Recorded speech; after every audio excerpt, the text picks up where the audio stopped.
Easy spongy orange cake. Hello friends, मी Purva home किचनमध्ये तुमचं मनापासून स्वागत आहे। तर आज आपण ऑरेंज सिंपल इझी केक बनवूया। चला तर मग स्टार्ट करूया आजची रेसिपी।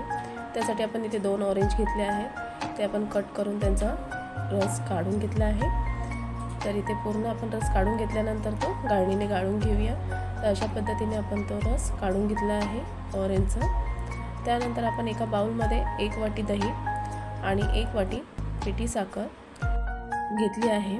त्यानंतर आपण त्यामध्ये 1 छोटी वाटी म्हणजे 2 चमचे आपण साजूक घी घेतला आहे आणि त्यानंतर आपण ऑरेंज रस आपण काढून घेतलेला तो मिक्स करूया। त्याचप्रमाणे आपण अर्धा वाटी मैदा आणि 1 वाटी बारीक रवा घेतला आहे। त्यानंतर इथे 1 छोटा चमचा मीठ आणि फूड कलर घेतला। फूड कलर ऑप्शनल आहे, हे आपण संपूर्ण मिक्स करून घेऊया। आणि हे व्यवस्थित मिक्स करून झाल्यानंतर आपण त्यामध्ये आपले टूटी फ्रूटी ॲड करूया। टूटी फ्रूटी नसेल तर आपण ड्रायफ्रूट देखील ॲड करू शकतो। तर हे मिश्रण पूर्ण एकत्रित मिक्स करून आपण हे 10 मिनिटं साईडला ठेवूया। तोपर्यंत इथे गॅस चालू करून आपण मीडियम स्लो फ्लेमवर एका पॅनमध्ये आपण मीठ पूर्ण स्प्रेड करून घेतला आहे आणि त्यानंतर आपण त्यामध्ये रिंग सेट करून झाकण लावून आपण तो प्रीहीट करून घेणार आहोत। तर इथे आपण केक टीन घेतला आहे। केक टीनमध्ये आपण पूर्ण बटर पेपर सेट करून घेऊया आणि पूर्ण केक टीनला आपण ऑइल ग्रीस करून घेतलं आहे।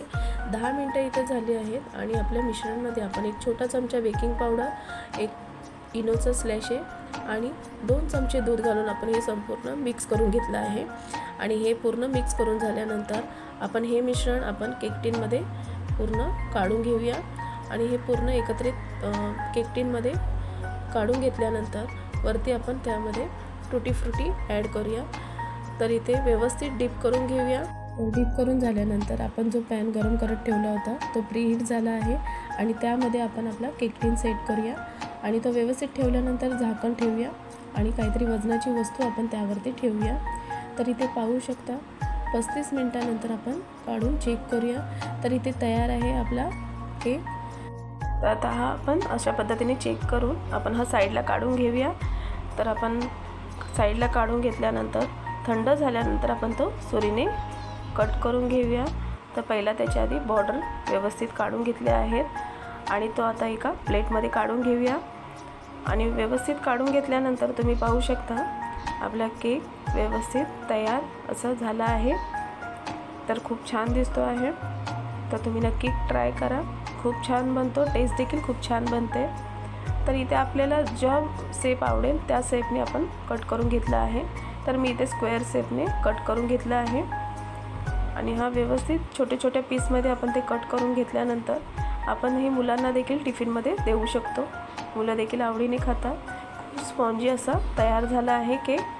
तर तुम्ही नक्की ट्राय करा आणि कशी वाटली आजची रेसिपी हे मला कमेंटमध्ये नक्की सांगा।